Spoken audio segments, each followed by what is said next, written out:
અરે દીકરા, ખરેખર મારે એટલા વર્ષો થયા પણ મેં કોઈ દી આ પરિસ્થિતિ નથી જોઈ. કદાચ થાય માવઠા, પણ દીકરી આ માવઠું નથી, આ એલાડું છે.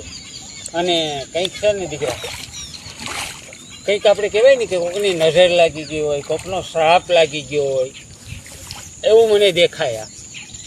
કે ખરેખર પહેલાં છે ને મારી મા, હું નાનો હતો ને તે અમારા મા બાપ હોય ને એ શું કરે, કાળું મહીનું ટીલું કરે. એટલે આપણે કે નિશાળે જાય ને તો નજર ન લાગે, કોઈની નજર ન લાગે. વરાજો હોય એના ખિસ્સામાં લીંબુને સોરસડી નાખે, એમ કે કોઈની નજર ન લાગે. પણ મને એમ લાગતું હતું કે આ બધી અંધશ્રદ્ધાઓ છે.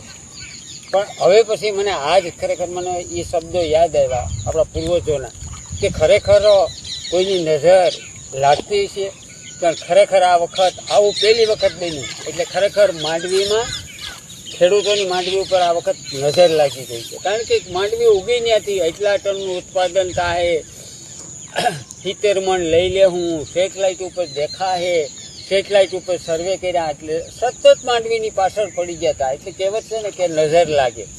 એટલે આ વખત છે ને દીકરા નજર લાગી ગઈ. નકર ખેતીમાં એટલી બધી નુકસાની નથી ને આ 2-5 વર્ષથી એટલી નુકસાની ખેતી ભોગવીએ.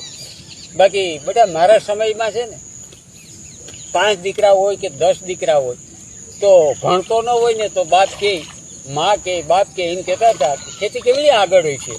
તે એમ કહેતા હતા કે ભણે નહીં તો કંઈ નહીં, બાપની 5 વીઘા છે એમાં કામીને ખાહે ને. આ ટાણે એવો સમય આવ્યો, એક દીકરો હોય, જમીન 20 વીઘા હોય તોય બાપ એમ કે નહીં દીકરા ખેતી ન કરતો. એટલે ખેતીની બધા કોકની નજર લાગી ગઈ. એટલે નકર મેં આવું મારી જિંદગીમાં કોઈ દી નથી જોયું. આમ જોતો ખરી રેલમ સેલમ એટલે પરિસ્થિતિ.